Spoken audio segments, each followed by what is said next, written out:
Olá, meus amigos e irmãos. Que a graça e a paz do nosso Senhor e Salvador Jesus esteja com cada um de nós. Começamos aqui mais uma lição da revista Palavra e Vida, produzida pelo Departamento de Educação Cristã, juntamente com o Departamento de Comunicação da Convenção Batista Fluminense. Esta revista que foi escrita pelo pastor Alonso Castro Colares Júnior, com o título A Centralidade de Cristo, com base na carta aos Hebreus. Mas antes de começarmos a nossa lição, eu queria pedir para você se inscrever aqui no nosso canal, no botão aqui embaixo, onde está escrito inscreva-se. Curta, deixe o seu comentário, acione o sino das notificações e compartilhe. Toda semana nós estaremos publicando aqui uma nova lição para que possamos estudar juntos. A lição de hoje é a lição de número 2 e que traz o título Coroado de Glória e Honra, e que tem o texto base em Hebreus, no capítulo 2, dos versículos 5 ao 9, o qual estaremos lendo aqui para a nossa introdução deste momento. E o texto, ele nos diz assim: Não foi a anjos que ele sujeitou o mundo que há de vir, a respeito do que estamos falando. Mas alguém, em certo lugar, testemunhou dizendo: Que é o homem para que com ele te importes? E o filho do homem para que com ele te preocupes? Tu o fizeste um pouco menor do que os anjos e o coroaste de glória e de honra. Tudo sujeitaste debaixo dos seus pés. Ao lhe sujeitar todas as coisas, nada deixou que não lhe estivesse sujeito. Agora, porém, ainda não vemos que todas as coisas lhe estejam sujeitas. Vemos, todavia, aquele que por um pouco foi feito menor do que os anjos, Jesus, coroado de honra e glória, por ter sofrido a morte, para que pela graça de Deus, em favor de todos, experimentasse a morte. Bem, irmãos, o objetivo da lição desta semana é o de demonstrar que por meio da vinda de Cristo a este mundo, a sua obra redentora e a glorificação de Jesus, nós assim podemos ter um sentimento de pertencimento a Deus. E essa certeza nos faz aí combater dentro de nós o medo da morte e confiarmos em sua provisão e cuidado. Neste estudo, nós veremos a grandiosidade da salvação divina. Iremos também discutir a necessidade da salvação para todos os seres humanos, a saber que a salvação é pela fé em Cristo Jesus, que ela é eficaz sem necessidade de qualquer complemento. Mas antes, no entanto, eu quero agradecer aos irmãos que têm nos enviado mensagens de todo o Brasil e não somente aqui da área da Convenção Batista Fluminense. Eu quero mandar aqui o meu abraço especial para a Jarley Bastos, que é da Primeira Igreja Batista em Jardim Primavera, fica lá em Duque de Caxias. Um abraço também para a Julinda Azevedo, da Primeira Igreja Batista de Portela, em Itaucara. Meus cumprimentos para a Marilza da Costa Rezende. Ela pertence à Igreja Batista de Nova Piã, em Belford Roxo. Um abraço para Sandra Pires, da Segunda Igreja Batista em São Fidélis. Um abraço para o pastor Marcos Vinícius, daquela querida igreja. Um abraço agora vai para Ruthmar da Silva Rosa. Ela é da Igreja Batista Nova Esperança, que fica lá em Japeri. Um abraço também para o Edu, ele que também tem aqui nos acompanhado pelo nosso canal. Quando você mandar aqui o seu recado, não se esqueça de colocar de onde você é e também a qual igreja que você pertence. Quanto à lição desta semana, é bom que entendamos, antes que essa lição, nós vimos na lição anterior e refletimos sobre a centralidade da obra de Cristo para a nossa salvação. Essa salvação, ela não é algo dado ao crente compulsoriamente, de forma que quem recebe possa viver de maneira negligentemente, do jeito que bem entender. O cristão, ele é exortado a ser vigilante em relação a esta dádiva recebida por Deus. Desta forma, nós percebemos que para o autor da carta aos Hebreus, a vida e a obra de Jesus não foi meramente um acontecimento na história, mas foi o cumprimento de um plano eterno de Deus para a nossa salvação. Deste modo, uma vez que essa tão grande salvação foi preparada e anunciada a nós, nós não podemos ser indiferentes em não nos atentarmos às coisas espirituais. Nessa lição, então, nós estaremos estudando a exortação do escritor de Hebreus a respeito da grandiosidade da salvação. Salvação essa que nós recebemos mediante a fé em Jesus Cristo. Ela é o resultado da graça divina, mas Cristo pagou um alto preço. Por isso, no capítulo 2 da carta aos Hebreus, o autor ele faz uma séria advertência a respeito dos que negligenciam tão grande salvação. Para redimir a humanidade pecadora, Cristo ele assumiu a forma humana, a fim de se identificar conosco e nos outorgar a salvação. Ele morreu por nós, mas ao terceiro dia ressuscitou, coroado de glória e honra. Cristo também, ele nos elevou a uma condição superior, de simples criaturas para a forma de filhos de Deus em sua adoção. Vimos anteriormente que Jesus ele é superior aos anjos e a todas as coisas. E a salvação que ele oferece é maior. É o maior bem aí que o ser humano ele pode obter. Por isso, não devemos negligenciar tal graça a nós dada. O autor ele dá início à sessão de Hebreus 2 com uma forte exortação. Era porque era necessário para que os crentes daquela época e também dos dias atuais ter uma maior firmeza em relação às coisas espirituais. O que o autor observa e observava naquele sentido, entre eles, era certa letargia e negligência diante de um fato de tão grande importância como a salvação. Neste aspecto, a resposta devia ser dada por meio do retorno às verdades anteriores, ouvidas e que haviam sido esquecidas. É sobre estas verdades que nós falaremos a partir de agora. E desta maneira chegamos ao primeiro tópico da nossa lição, que traz o título Atentos às coisas espirituais. Atentos às coisas espirituais. Ora, no primeiro verso do capítulo 2, o autor ele nos exorta a atentar com mais diligência para as coisas que já temos ouvido, para que em tempo algum nos desviemos delas, de acordo com Hebreus 2, no versículo 1.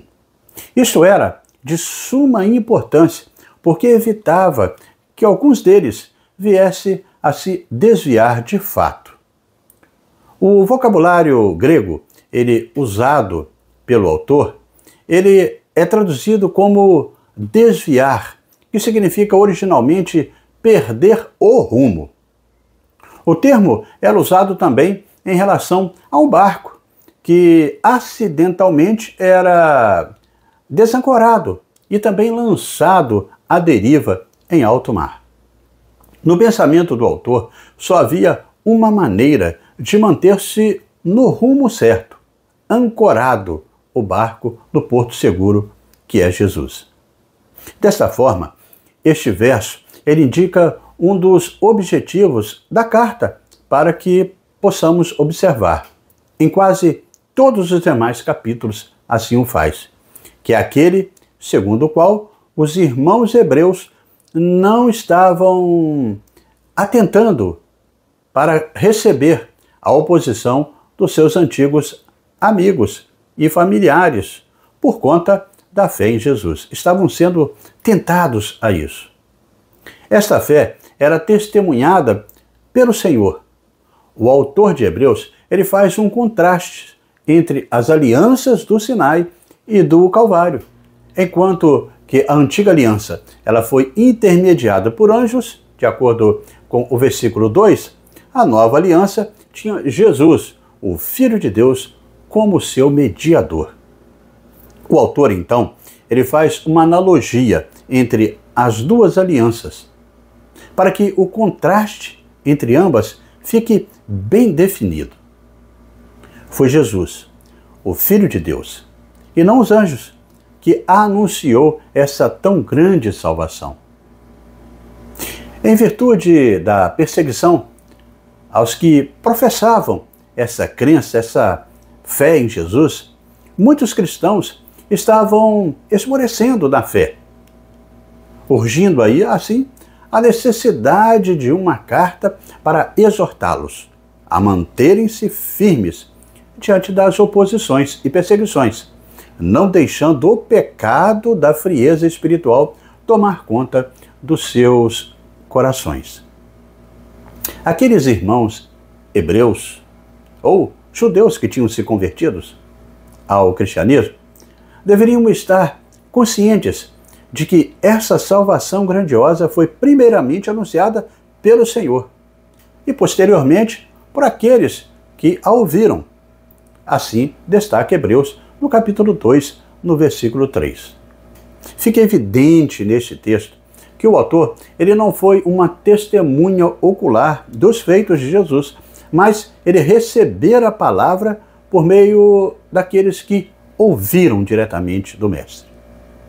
Com efeito, podemos extrair aqui uma importante lição para os nossos dias. Muitas vezes, nossos corações enfraquecem na fé, por conta dos problemas e desafios da vida cristã. E nos acomodamos às vezes, ou até mesmo nos tornamos indiferentes às coisas espirituais.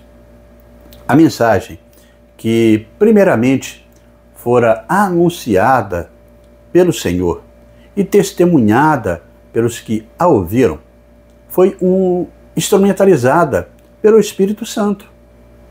Neste aspecto, as ações realizadas pelo Espírito Santo na vida daqueles irmãos expressam aí bem o que o autor quis dizer.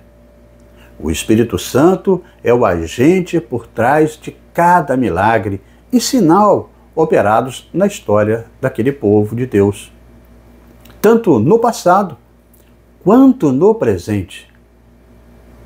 As extraordinárias histórias de fé dos nossos irmãos do passado, quer sejam aquelas escritas na Bíblia, quer sejam aquelas testemunhadas pelos irmãos de nossas igrejas, parecem às vezes distantes de nós. E por causa disso, a incredulidade passa a tomar conta do coração e os homens passam a agir pela ganância e pela carne e abandonam a fé. Ademais, a falta de atenção às coisas espirituais pode gerar a frieza e incredulidade em nossa família, trazendo grandes prejuízos para nós e para os nossos filhos. Pais que se afastam dos caminhos do Senhor ou que são relapsos em educar os seus filhos na fé em Jesus, tenham experimentado aí consequências amargas no futuro dos seus filhos. O verso 2 e também o 3 do capítulo 2 dessa carta nos adverte que se a palavra falada por anjos permaneceu firme e toda a transgressão e desobediência recebeu a justa retribuição, como esperaremos nós, se não atentarmos para uma tão grande salvação? A expressão, portanto, de Hebreus 2:1, liga este parágrafo ao esplendor e à incomparável supremacia do Filho de Deus no capítulo 1. Pelo fato de o Filho ser superior aos profetas e aos anjos, se o que Deus nos falou pelo Filho, como diz em Hebreus 1:2, foi negligenciado, seremos muito mais culpáveis nessa questão. Portanto, convém a nós atentarmos com mais diligência para as coisas que já temos ouvido, para que, em tempo algum, nos desviemos dela. Assim, a negligência tem o seu preço, não por Deus desejar o nosso mal, mas porque, ao afastarmos de Deus, isto já é o mal em si mesmo.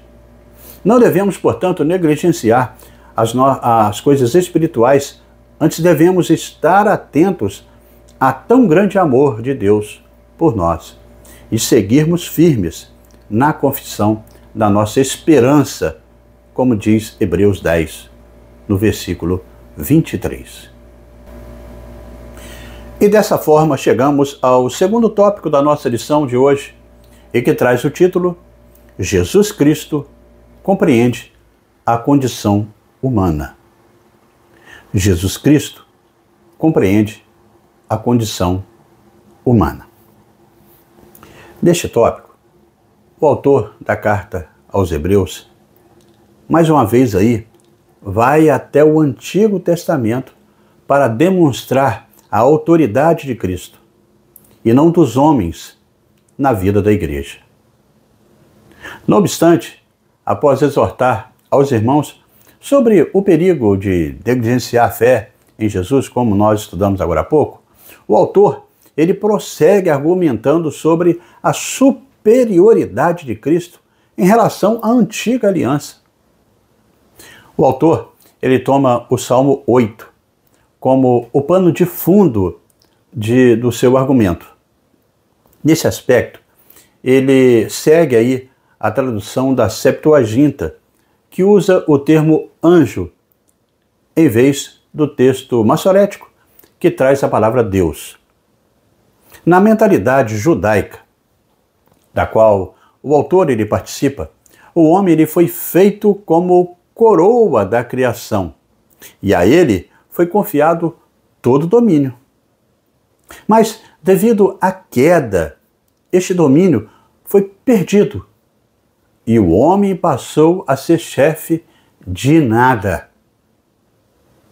Na mente do autor dessa escritura, portanto, o verso 5 do capítulo 8 de Salmos não pode se aplicar a Adão, nem tampouco à raça pós-queda, mas a Jesus aí, o Messias que por meio da cruz veio restaurar a humanidade caída. O salmista registra assim no texto: tu o fizeste um pouco menor do que os seres celestiais e o coroaste de glória e de honra. Aqui ele fala do filho de Davi, ele fala do Cristo que viria salvar a humanidade e não de um homem qualquer. Ele faz menção ao Salmo 8 atribuído a Davi para indicar 3 aspectos da obra de Cristo na história. Em primeiro lugar, a sua vinda quando se fez homem e habitou entre nós. Em segundo lugar, a sua obra redentora. Ele redimiu o ser humano do pecado. E em terceiro lugar, a sua glorificação como Rei dos Reis e Senhor dos Senhores, sendo assunto aos céus. Depois da queda, a salvação tornou-se necessária e por isso, por meio da cruz, Jesus veio restaurar a humanidade. O Salmo ele é composto por duas perguntas interessantes. Quem é o homem para que dele te lembres? Ou o filho do homem para que o visites? Para o autor da carta aos Hebreus, essas duas perguntas indicam a vinda de Cristo, o Emanuel, o Deus conosco, como um acontecimento dentro da história que é regida por Deus. Deus, na pessoa do seu Filho, nos visitou. Foi por intermédio do sofrimento que ele foi coroado de glória e de honra, para que pela graça de Deus provasse a morte por todos nós. Como registra Hebreus 2, no versículo 9. Para os crentes que viam no sofrimento algo incompatível com o viver cristão e que devido a isso estavam desanimados, essas palavras serviam de ânimo e consolo. Ora, a vinda de Cristo é um acontecimento extraordinário e única na história, especialmente quando comparamos com o conjunto das crenças religiosas de maneira geral. Outras crenças sempre partem do princípio de um Deus ou de deuses que estão distantes e que de longe, de uma dimensão mágica, cria e dirige o universo em que vivemos. Mas neste contexto, tudo o que o ser humano poderia fazer seria agradar e bajular essas entidades espirituais. Mas a revelação verdadeira da palavra de Deus nos indica que fomos visitados pelo Cristo na plenitude dos tempos e que ele viveu todas as dores e sofrimentos que os seres humanos vivem, mesmo sem pecar. Portanto, por todas essas coisas aqui narradas, afirmamos: Jesus Cristo pode realmente saber o que é a condição humana. Essa visitação do Filho de Deus para a nossa salvação era o centro da mensagem dos apóstolos. Somente por meio da morte na cruz, o diabo aqui, inimigo dos homens, seria derrotado, como bem registra a carta de Hebreus, no capítulo 2, no versículo 14. O autor usa o verbo grego katargeo para se referir à derrota de Satanás. Esse verbo tem o sentido de destronar ou tornar inoperante. Por intermédio da cruz, Cristo destronou e desarmou Satanás das armas que ele possuía. Foi na cruz que ele despojou os principados e as potestades e nos garantiu a vitória. O apóstolo Paulo, desta forma, ele declara em Colossenses, no capítulo 2, no versículo 15. Paulo também afirmou em Atenas que Deus não levou em conta os tempos da ignorância, mas que Deus havia enviado a Jesus. Assim está registrado em Atos, no capítulo 17. João, ele inicia a sua primeira carta, sustentando que os seus olhos viram, os seus ouvidos ouviram e as suas mãos apalparam a respeito aí do verbo na vida, conforme 1 João 1, no versículo 1. Deste modo, podemos perceber a enorme diferença entre o Evangelho de Jesus e as demais religiões, especialmente o judaísmo. Os judeus acreditavam que a lei havia sido dada por Deus a Moisés por intermédio de anjos, mas o autor de Hebreus sustenta que o próprio Cristo, a palavra encarnada, nos visitou e viveu como nós. Em face dessas verdades, nós devemos compreender que Cristo é o único Deus perfeito que pode ter empatia pelo ser humano, pois enfrentou todos os desafios e as adversidades dos seres humanos, sendo aperfeiçoado nesse sentido no sofrimento. Com efeito, é extraordinário saber que Deus, ele não esteve e nem está distante de nós. Pelo contrário, ele está perto e recompensa todos aqueles que esperam nele.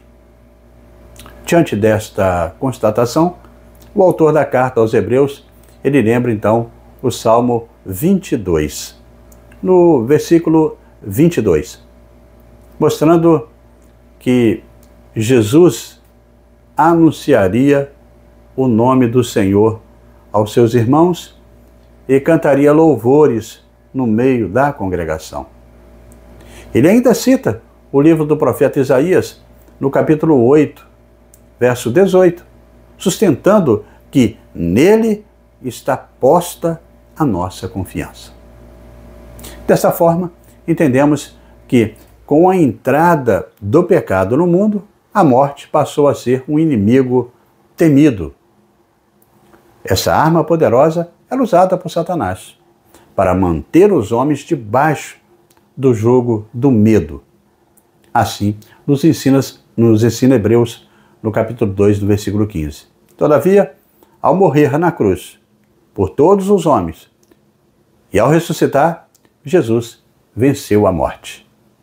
Os homens continuam a morrer, mas os que recebem como Salvador têm a vida eterna, pois a morte não tem mais domínio sobre aqueles que aceitam Jesus como seu suficiente Salvador. E assim chegamos ao terceiro tópico da nossa lição, e que traz o título Em Cristo temos um sentimento de pertencimento. Em Cristo temos um sentimento de pertencimento. Neste tópico, veremos que o escritor da carta aos Hebreus, ele queria demonstrar aos seus leitores ou destinatários que eles faziam parte de uma nova aliança em Cristo Jesus. Desta forma, o autor da carta aos Hebreus, ele fará menção a estas passagens com o objetivo mostrar que em Cristo podemos viver um sentimento de pertencimento, ou seja, que podemos dar ênfase no contexto de que fazemos parte de um grupo, de uma comunidade, de uma família ou nação, a saber, o novo Israel de Deus. Diferentemente dos deuses distantes, temos um lar para onde iremos e uma família espiritual de muitos irmãos. Com efeito, afastar-se aí a ideia aí, o autor ele afasta a ideia de um Deus distante, mas nos mostra o Senhor como nosso Pai por meio de Cristo. Por conseguinte, esse sentimento de pertencimento nos livra do medo da morte e do porvir. No pensamento do autor, só havia uma maneira de manter-se no rumo certo da vida cristã, que era estar ancorado o barco no porto seguro, Jesus. Não precisamos mais ficar ansiosos sobre o que virá. Temos um Pai no céu, que em Cristo nos fez seus filhos. Enquanto a antiga aliança foi intermediada por anjos, a nova aliança, então, tinha Jesus, o Filho de Deus, como seu mediador. Não estamos mais sozinhos e sem esperança, pois aquele que viveu como nós e sofreu a dor da condição humana, Jesus, ele é o mediador perfeito entre nós e o Pai do céu. Portanto, diante dessa tão grande salvação, Os nossos irmãos hebreus do passado e nós que estamos neste tempo presente, podemos confiar a nossa vida ao Pai do céu. Quanto à nova aliança, o autor da carta aos Hebreus, pela primeira vez na epístola, ele usa a denominação sumo sacerdote em relação a Jesus. O tema do sacerdócio de Cristo, ele será explorado pelo autor com maior profundidade em passagens posteriores que nós estaremos aqui enfatizando e estudando nas próximas lições. Mas, todavia, aqui o seu uso é justificado no contexto da identificação de Jesus com seus irmãos, os salvos. Este sumo sacerdote é misericordioso e fiel, por ter assumido a natureza humana e se identificado com os homens nos seus limites. Ele sabe o que é ser tentado e por essa razão está pronto a nos ajudar. Talvez, ao longo do caminho da existência humana, alguns podem ter experimentado circunstâncias amargas com a sua própria família terrena, de modo que nunca puderam viver plenamente este sentimento de pertencimento. Mas eu desejo encorajar você a se colocar na confiança no Senhor. Ele deu prova do seu amor por nós, por meio de Cristo, e nos reúne como seus filhos amados. O Evangelho de Jesus Cristo não é apenas relevante para a era presente, mas é a chave para as eras vindouras, incluindo nos novos céus, a nova terra. Este mundo é purificado e emancipado aí pela obra de Jesus Cristo. Este é o alvo de toda a história. Deus não sujeitou essa obra aos anjos, pois o único capaz de cumprir este plano de Deus foi o seu Filho. E nesse caminhar, irmãos, chegamos à conclusão desta segunda lição deste quarto trimestre da revista Palavra e Vida. Nós aprendemos na lição dessa semana que o domínio do homem fracassou. E é por isso que não vemos que todas as coisas lhe estejam sujeitas. Algumas coisas o homem tem até dominado muito bem, mas no reino espiritual ele tem falhado tristemente. Seu fracasso não foi em decorrência da imaturidade ou de tempo suficiente, mas devido a uma catástrofe interferente.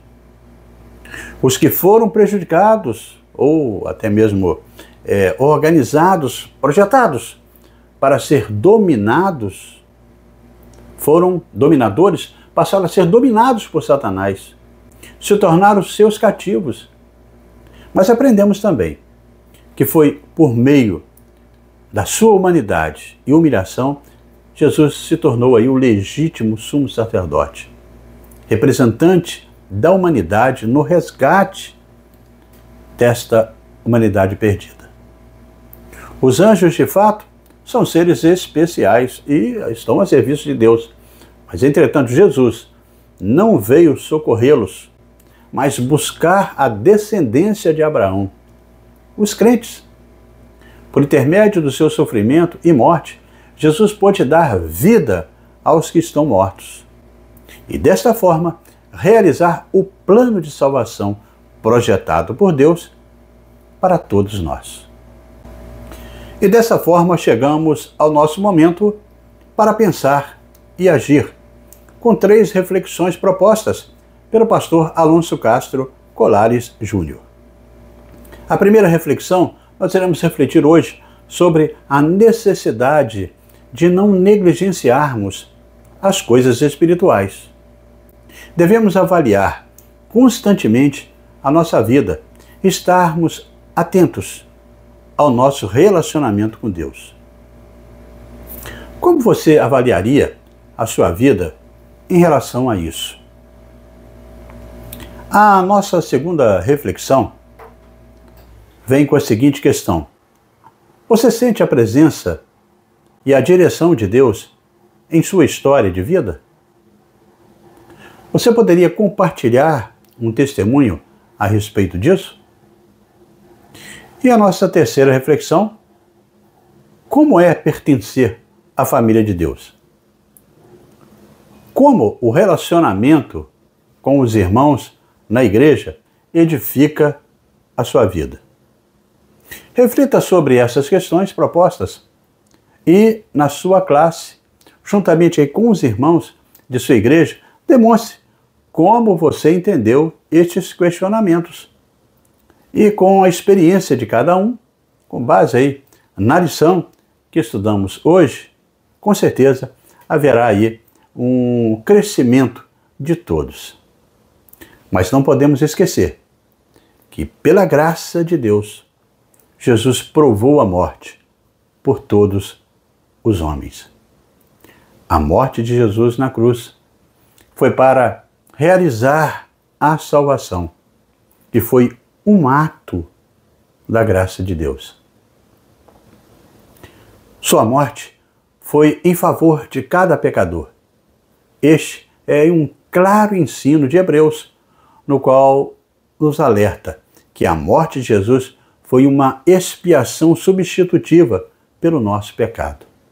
Sua morte é de proveito para todo aquele que, por fé, se submete a Ele como Senhor e também Salvador. E assim, amigos e irmãos, terminamos mais uma lição da revista Palavra e Vida. Mas antes de você sair, eu convido você a se inscrever no nosso canal, no botão aqui embaixo, onde está escrito inscreva-se. Curta, deixe o seu comentário, acione aí o sino das notificações e compartilhe para o grupo aí da sua igreja no WhatsApp, para que mais pessoas também possam desfrutar do conteúdo para a edificação de cada um na aprendizagem da Palavra de Deus. Na próxima semana, nós estaremos estudando a lição de número 3, e que tem o título No Tempo que se chama Hoje. E estaremos publicando aqui esta nova lição, se Deus assim nos permitir. Amém?